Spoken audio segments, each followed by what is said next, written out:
लीजिए।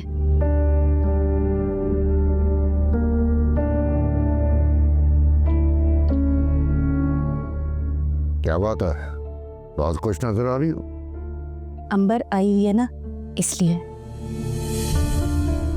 अंबर? अंबर आई है? जी, किसके साथ आई है? फरखंदा के शौहर के साथ आई है। खैर मत के साथ क्यों आई है? अपना शौहर कहाँ था उसका? अस्सलाम वालेकुम अब्बा। वालेकुम अस्सलाम।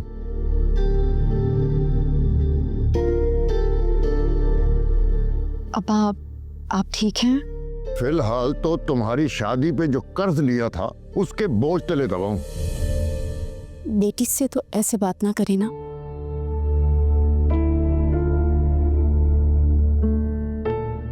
हसन कैसा है?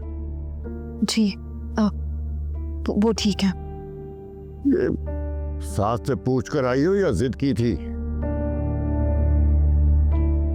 अब्बा, उन्होंने खुद कहा था कि मैं यहाँ 2-3 दिन के लिए रह सकती हूँ।